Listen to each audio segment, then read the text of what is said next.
Hello everyone, intuitive and astrologer Lisa Salvatore here to give you a quick reading on the Cancer full moon that we have taking place on January 13th and the surrounding energies. If you are new here, welcome. Please be sure to like, share, and subscribe so that you are kept notified of new content. And also it helps me to grow my channel and continue to produce content for you. My January 2025 forecast overview is linked in the description box below, along with my 2025 total overview with the astrological themes and what we could potentially expect. Those will both be linked in the description box below, so be sure to check those out as I go into much greater detail on both the month of January and the year ahead. Let's get right down to it. We have our Cancer full moon on January 13th. This is the first full moon of the year, taking place at 23 degrees and 59 minutes of Cancer, and I will pull up the chart in a moment. Full moons are always the point of the lunar cycle where we are going to have the sun and moon in exact opposition to one another by degree and position in the sky. The sun is currently in the sign of Capricorn, and the moon at the time of this full moon will be exactly opposite at 23 degrees 59 minutes of Cancer. When we have a full moon, it is always a time of heightened energy, heightened awareness, heightened intuition, and heightened emotions.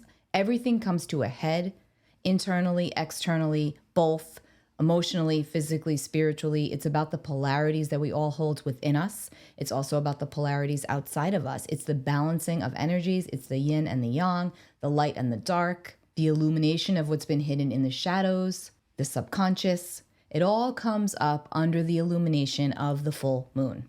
Increasing this is the fact that the moon is considered to be in its domicile in the sign of Cancer. The moon rules the sign of Cancer, therefore the moon is at home in the sign of Cancer. It's that much more intuitive here. It's that much more emotional, for better or worse. And we all feel and experience this energy, but it's going to be felt the most strongly if you are a cardinal sign, which is Capricorn, Cancer, Libra, Aries, and even more strongly if any of your points or placements fall between 20 and 24 degrees of any of those signs.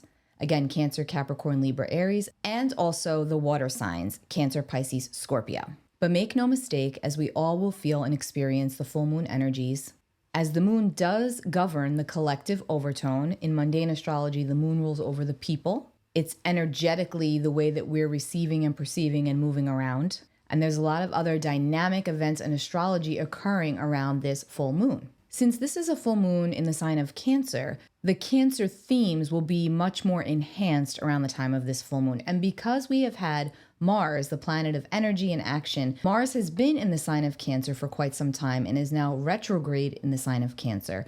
It has been bringing up a lot of emotion, a lot of feeling around family, family dynamics, patterns within the family dynamics, questions and concerns in regards to our lineage, our ancestry, patriarchy in general. There's also a big epiphany around pattern recognition in our own personal lives and also collectively speaking. There is increased frustration and emotion, the desire to move full steam ahead and change things up, and eventually you will. So if you are feeling much more emotional around this full moon, don't be surprised.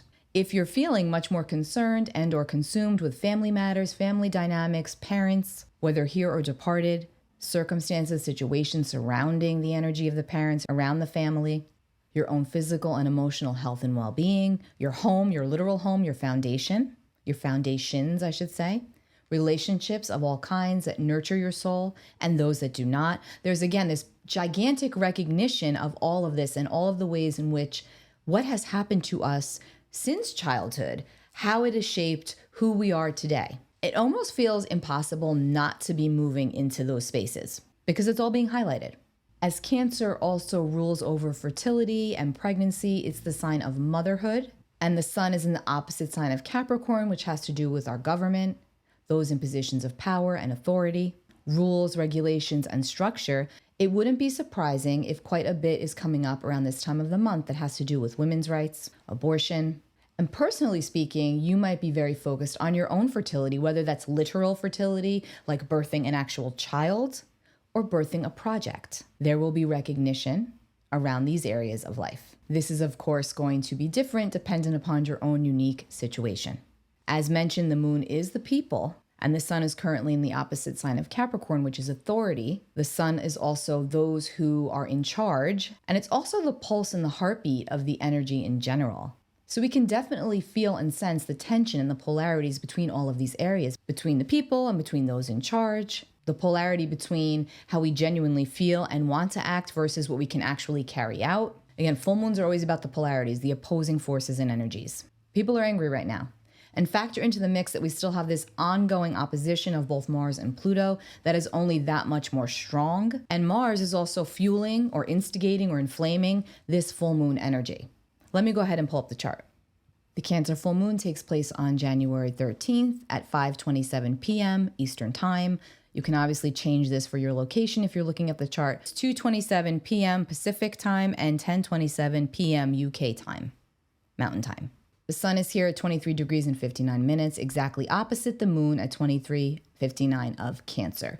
We see right here that Mars is at 27 degrees of Cancer, very much retrograde right now, heating up the scene, heating up the stage, and Mars is conjunct this moon and opposite the sun. Tension, friction, frustration, but also the desire to reconcile some differences, especially personally speaking. This has to do with our own emotional well-being, our world, our family, our feelings, our people, and our place in the world, and how we feel about all of these areas. A full moon lined up with Mars like this, again, cue the waterworks. The emotions are going to be heightened. You might find yourself very much invested emotionally, reinvested, I should say, in a situation that you thought that you were over, or a relationship that you thought that you moved on from, but you're still finding it difficult.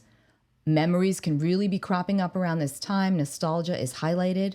So give yourself a break and allow the tears to flow when they come up. We have a lot of water energy around this full moon. And full moons pull everything up and make it feel that much more strong and much more heightened. Positively speaking, that's great for intuition and creativity. But on the shadow side of that, we can be hyper emotional. We've got both Mars and the moon here in Cancer. We've got the North Node now in Pisces. We've got Neptune in Pisces. We've got both Saturn and Venus in Pisces. That's a lot of water energy. So feel the feels, because it'll be almost impossible not to, especially if you have strong water in your own personal birth chart, Cancer, Pisces, Scorpio. Mars is in an exact trine to Neptune, which is a supportive aspect. This is really great for intuition. This is really great for intuitive and creative work, for deepening or beginning a new spiritual practice, such as meditation. This is wonderful for yoga, for dance, divination, anything of the woo, of the spiritual realm. Mars is also in a trine to the North Node here and sextile the South Node. So Mars is in a supportive aspect to the nodes of destiny. So even though we might feel right now that we're very emotional and that we can't really take action even though we want to, there's magic in sitting within the possibility of what could be. This is energy that asks you, yes, stay in reality, but also allow yourself to dream and allow yourself to plant your seeds and hopes and visions for the future. Because it doesn't mean it's no, it just means no, not at the moment. And this could really pertain to anything around family dynamics, our own emotional world, how we might wish to break free from any outdated patterns and conditioning, paying attention to what is repetitive for you. Very important right now. Pay attention to the patterns, especially the emotional patterns. We have this ongoing square between Saturn and Jupiter. We've got Saturn here at 15 degrees of Pisces and Jupiter here still retrograde at 12 degrees of Gemini. This is representative of the tension and the confusion that is surrounding the collective energy right now. Where are we headed? What's going on with the structure of our world, of our reality? What's true and what's not? What should I believe in? What are my belief systems? How are they shifting? And trying to find a safe space to land within it all. It can feel very confusing and scattered right now. So it's important to go inward. I talked a lot about this in the 2025 forecast and also the January overview. How peace comes from within first, right? Peace comes from within, not without. We have to go in and be okay there first. We have to do what's right for us, which makes us feel good, which brings us back to center in moments of crisis and fear. And a Cancer full moon is a perfect time with all of this flow of intuition and of water and of energy and of raw emotion. It's the perfect time to focus on that, to focus on what feels like home for you. What is your safe space? Where is your safe place? It's within. Go there. And if you don't know what that is, it's probably a good time to redefine what is in your spiritual toolbox, where you go for solace when things get to be too out of control. Really important. Could we potentially see another epidemic rising or the talks of one? Of course, absolutely. This is a time where you're going to want to be extra conscious of any type of super spreader situations. It's just the energy that we're under. Saturn at 15 of Pisces is conjunct Venus at 11 of Pisces. Venus loves to be in the sign of Pisces. Venus does very well in Pisces. She's quite comfortable and beautiful and pleased here. And this also adds to that really beautiful, poetic, intuitive, creative, colorful energy. This could bode very well for personal relationships when we're willing to be open and honest and mindful of others' emotions as well as our own. Conscious conversations with the desire for a positive outcome or at least resolution. Compassion is increased here. And this is very helpful for smoothing over any rough edges within relationships and relationship dynamics. We have Neptune at 27 Pisces in a trine to the moon, sextile to the sun, an energy of flow and ease. This can be a stronger increase in the flow and ease of the emotion, the water, the tears, the sensitivity, also the creativity. Speaking of water, there's likely going to be very wet weather come to this point of the month. We could potentially see a lot of ice and or flooding simultaneously in different areas. If you live near the water, I would definitely suggest that you check everything, check your policies, check the floorboards, check for leaky faucets, things of that nature, just in case. And that doesn't mean it's going to happen now, but this is for future because this year in general is going to be very wet. Strong focus on water. It wouldn't hurt to tighten everything up just in case. Saturn in Pisces is the structure. Let's tighten up the boundaries, the literal structures, so that the water can't take it down or can't do too much damage, I should say. Here's some heat. Chiron is at 19 degrees of Aries, and Chiron is in a square to the moon and a square to the sun, which pulls in a T-square, which is tension and heat and friction. We also have Eris up here, the goddess of discord and chaos. But more than that, Eris is the fighter spirit in all of us. Eris wants to make sure that equality is at the forefront. Fairness and justice are the name of the game. Everybody has their voice. Everyone is allowed to be heard. We also have Eris here lined up with Chiron, and Eris is even closer by degree to this T-square with the sun and moon. We've got Eris at 24, the moon in Cancer at 23 square, and then Eris squaring the sun here. Plus, we've got Pluto, not too far. It's out of sign, but it's still conjunct the sun, even though it's wide. We're going to count it. And Pluto is also opposite the moon and Mars. This could see more of an uprising of the people standing up for a specific cause or more than one for freedoms and saying no more. We want our voice to be heard. But this is tension. We're all there. We're in it. This time period falls right before an important time here in the United States, the inauguration. Tensions are high as power dynamics are sorted or attempted to be sorted.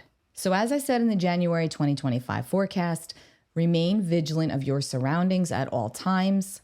I would personally not be going into large crowds at this time, not to say that things don't happen in small crowds, but it's just very contentious energy. It's very hot button everywhere.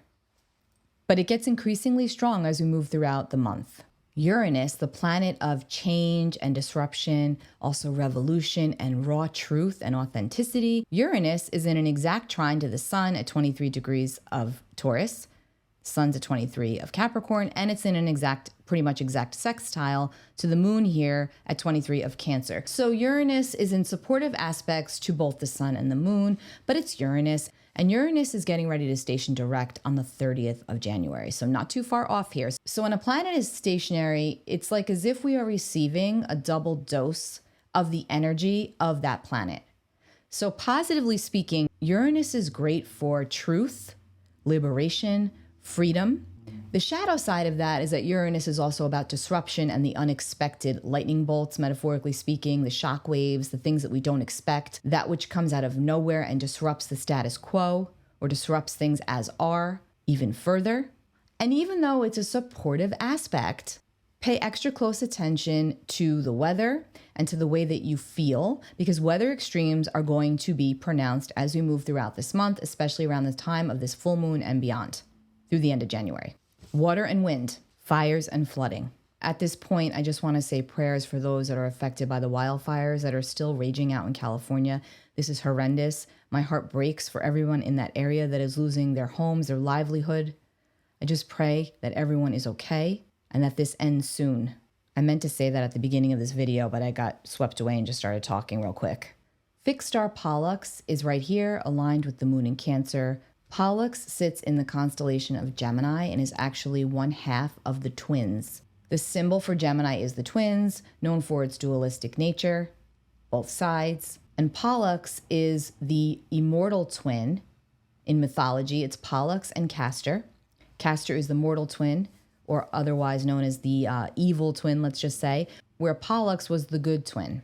In Roman mythology, Pollux is the son of Zeus, the king of the gods, or Jupiter. And both of the twins, Pollux and Castor, in mythology were noted for their heroic actions. All of that to say, Pollux is the benevolent twin, the good twin. So when we lead with love, when we lead with our heart, and when we trust our intuition to take action for the greater good, it's a ripple effect. So use that energy right now in your personal reality, in your everyday reality. Lead with love, understanding that we cannot control what goes on outside of us, and that love genuinely is the answer. Not everyone is going to have the same belief systems as we are. Not everyone is going to subscribe to the same theories. And that's okay. It's about coexisting in these spaces. Pluto in Aquarius now, officially until 2044, is all about the collective. It's all about the people, the communities that we create. Remember, Cancer is a sign of family. This is a great full moon for gathering with your friends, your community, creating a new one, finding common ground, ways in which we can help one another. This full moon is great fuel for community. It's not just about family of origin, it's also about family of choice, community. There was an overview for the Cancer full moon. I hope that that was helpful. For members, there is an extended reading through all 12 signs. If you are not a member and would like to know more about that, just stay until the end of this video for the quick explanation. If this is where our journey ends, take really good care of yourself, and I will be back soon. Bye. Hello, everyone. Warm wishes for a happy and healthy 2025. I am so excited to be here with all of you, all of my beautiful subscribers, and to continue to put out supportive content. I will continue to give you astrological and intuitive updates. My channel will not be changing. I will be doing new moon and full moon readings, along with some insights through the signs, monthly astrological and energetic updates, astrology updates overall, and some more how-to videos, readings on current events, etc. None of that will change. That will all still be here on my channel, but I am excited to roll out a few new options for 2025. Here on YouTube, I now have a membership. That membership is $7.99 a month. You do not have to join the membership, but you can if you want to. And what that membership encompasses is obviously all of the general free content that is out there and will continue to be out there, but with more exclusive content. So every Sunday, I go live and I give the astrological and energetic forecast for the upcoming week. And we have some spiritual chit chat there. There's a live chat. Now that is going to be sent to you with the YouTube membership by recording. If you wanted to be a part of the live stream, I have another subscription, which is based on Substack, which is where I have my newsletter and where I am the most interactive. And that will also be linked in the description box below if you're interested in that. But the Substack membership is $10 a month, okay, to be transparent, or $100 per year. And every Sunday, I do go live and I give the astrological and energetic update and forecast. And it's, like I said, it's interactive and I answer questions. And then monthly, I do a live Zoom where I go into more details for each month, readings through the signs. And in those monthly lives, there's also the opportunity to be read, both astrologically and psychically, combination of the two. That is with my Substack subscription. That is with my newsletter subscription, to be clear. The YouTube subscription, the one that is $7.99 a month, you will get the recordings of everything that I do on my Substack newsletter. To join the YouTube subscription, all you have to do is go right to my homepage and just click join. And once again, thank you to all of my amazing subscribers. I'm so thankful and grateful to each and every one of you. I'm also grateful that I get to provide this content, and I really hope that it supports you on your spiritual journey.